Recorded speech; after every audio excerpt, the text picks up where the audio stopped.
أحبائي الصغار، سنتحدث اليوم عن ترشيد المياه. هل أنتم جاهزون؟ هيا بنا. رأت لينا الصنبور مفتوحا، أغلقته لتوفر المياه. ملأ الوعاء بالماء وأقفل الصنبور. انظروا إلى جاد كيف يقفل الصنبور لينظف الصحن بالليفة والصابون، وبعدها يغسله بالمياه، لأنه إذا ترك الصنبور مفتوحا فهو يهدر المياه. هكذا أخبرته قطرة الماء. جاد ينظف أسنانه بالفرشاة والمعجون، ولكنه يقفل المياه ويستخدم كوب الماء ليترغرغ من الصابون. بواسطة المرشة سقى جاد النباتات دون أن يهدر المياه. وهنا جاد قام بغسل الخضار، ولكنه لم يرمي المياه بل استخدمها مرة ثانية. أتعرفون ماذا فعل يا صغاري؟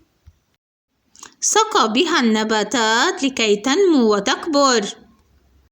أراد جاد أن يغسل سيارة والده. أتعرفون ماذا كانت تقول له قطرة الماء؟ قالت له: اغسل السيارة ولكن لا تهدر المياه. لذلك استعمل الإسفنجة والدلو فغسل السيارة بالماء والصابون، ولم يهدر المياه برشها على الطريق. وبعدها أخذ دوشا سريعا دون هدر المياه. اذكروا 3 أشياء وردت في الفيديو تجعل قطرة الماء سعيدة. ستشاهدون بعض الصور التي تجعل قطرة الماء سعيدة، وهناك أيضا بعض الصور تجعل قطرة الماء حزينة. انظروا إلى هذين الطفلين، إنهما يقومان برش المياه. هل يجعل هذا التصرف قطرة الماء سعيدة أم حزينة؟ هنا الصبي يقوم بتنظيف الأسنان ولكنه يترك الصنبور مفتوحا. هنا جاد وساندي يرشان المياه على النبتة من بقايا المياه التي بقيت في القارورة. تصرفهما يجعل قطرة الماء حزينة أم سعيدة؟ ضع إشارة صح أو خطأ تحت المربعات في أسفل الصور.